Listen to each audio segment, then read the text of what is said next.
Some men see things as they are and say why. I dream things that never were. And ask why not. That's kind of the way I've tried to lead my life.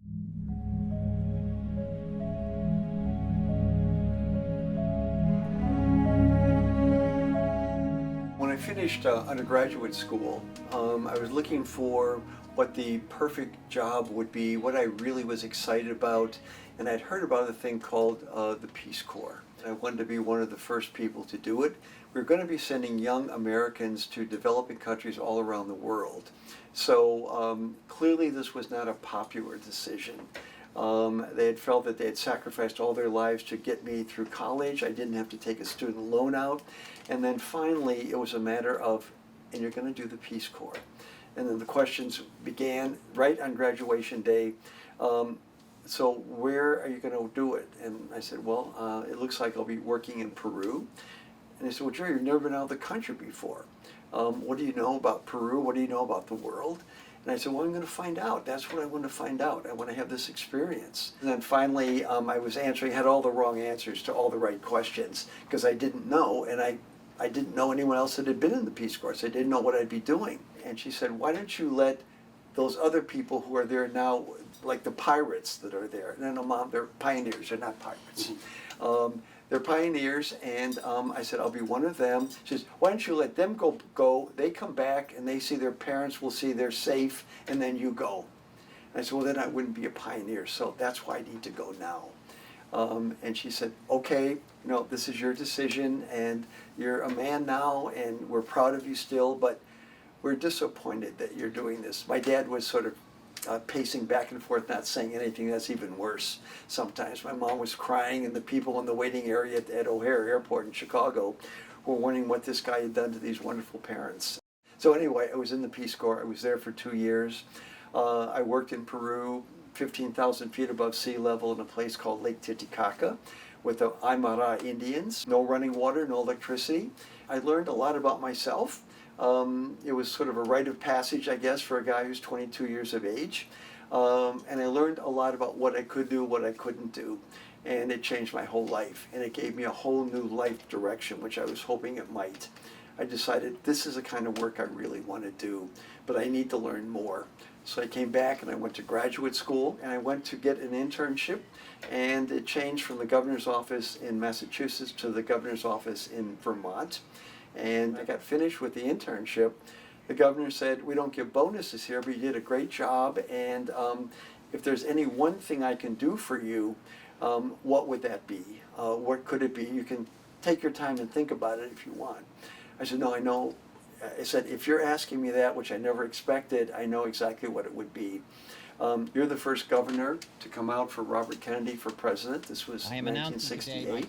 And I said, I'd like to join the Robert Kennedy campaign staff. So he called the head of the campaign and said, I've got a guy here it's this guy, he's done a lot of great work, was in the Peace Corps, and really wants to work for Robert Kennedy for president. And so all of a sudden there I was working for Robert Kennedy. Until the assassination. Senator Kennedy has been shot. Is that possible? Is that possible? It's possible, ladies and gentlemen. It is possible. He has not only Senator Kennedy, oh my God. Senator Kennedy has been shot and shot and shot and shot and shot and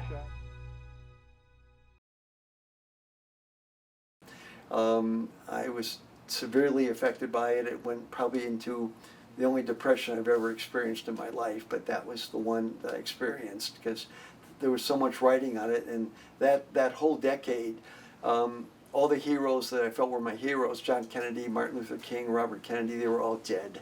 Not just sick, but dead. And there's no way to come back, and I didn't feel they'd ever be replaced. After the death of Senator Kennedy, I began sort of examining my own life, and there was still one piece left, and I was selected as a Kennedy Fellow. They selected 40 Kennedy Fellows from around the country to work on projects that he had been involved in. My assignment was to go to Appalachia, to a chronically underdeveloped area within our own country, and help start community-based new businesses that the community could own. We started 3 businesses there. And I really got to learn a lot more about my own country and pockets of poverty here, which were like any developing country. I was at a community meeting and I was brand new there, including that I was from the north, as they would see it. They felt they were from the south, although it's sort of, the mid-south. And one of the questions that were asked of me is, are you another one of those Easterners or those Northerners who have come down here and just to have another experience to put a notch on your belt that you did Appalachia? And they said, if you're really serious about this thing, you don't come and go around here. We don't like people like that. So if you're here, come here because you're going to make a commitment to stay here and really work with us and help us help ourselves. So I was there for 10 years. And that 10-year time convinced me that it was a calling I had. So at that point, I decided to, after I'd been in West Virginia for a decade, to actually look in a new direction. And I didn't know what that would be, but my whole thought to myself was at that point that I want to find the perfect job. I gave myself 1 year. I started on January 1st and I was going to end up on December 31st. My savings could help me to exist during that period of time. So I did get a number of job offers. None were exactly what I wanted to do until finally one day the phone rang. And I was still in West Virginia and going back and forth to Washington, D.C. and New York and other places, Boston. And it was what I felt was a unique offer. They had called me to say that when I was interviewing with them for another job, that they felt that they were looking for one that they felt might fit me and what my interests were. And that job was to go to the Eastern Caribbean. I had been to many of the islands for short trips before, and to help 10 newly independent island nations that had just gotten their independence from Great Britain begin to develop their own governments, their own programs, really their own destiny. My job would be to put together a team of West Indians, a multidisciplinary team that could work on 10 islands and help the new West Indian governments develop social economic development programs for their own people. Well, I was there for 5 years and about 2 or 3 months. And I left, and we had someone from West Indian in charge of it, and they were running the program. And I came back then to the States, and I set upon a new course of action. It was for the University of the Pacific in Stockton, California. In one of the opportunities as a consultant, a university said they had heard about a new program called social entrepreneurship.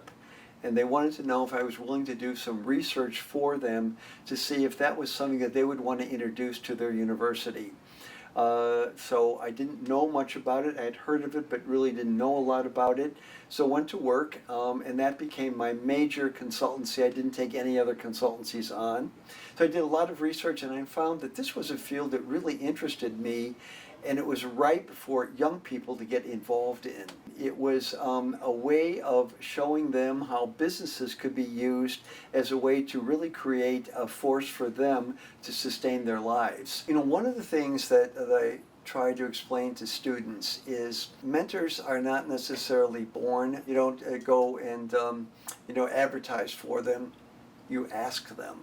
And I've asked a number of people in my life to be mentors, and a lot of people have asked me. And Ron Cordes would be that person for me. Over a 13-year period, 3 different universities, hundreds of students that we've affected, and projects that we started. And when he said to me at one point, he had two conditions that he would agree to come along with me on this whole new search for social entrepreneurship and new things to do together. Is to, number one, be serious about it, make it a world-class operation, and make history. And we've made some history together, and I'm very grateful to him sticking with me all this time.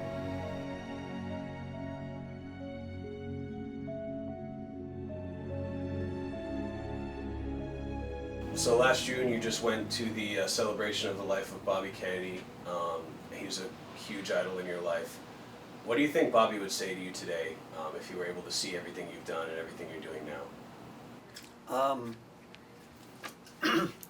Yeah, if I thought about that a lot as we've just celebrated the 50th year of Robert Kennedy's assassination, and all the things that have happened in my life, which I attribute to the kind of inspiration he was to me in my life, and it stayed with me ever since.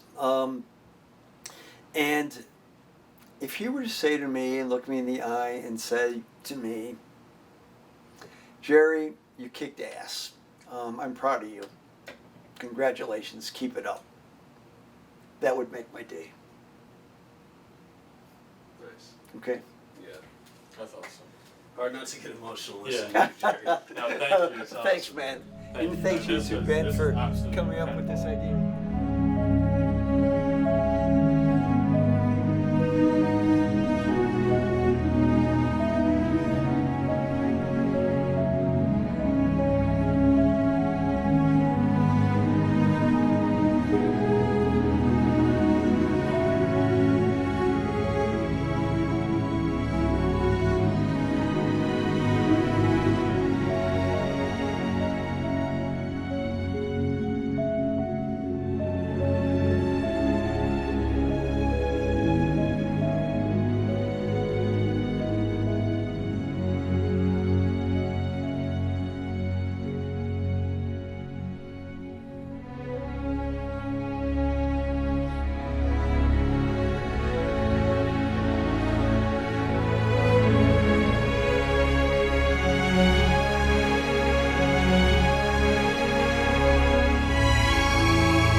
On the okay.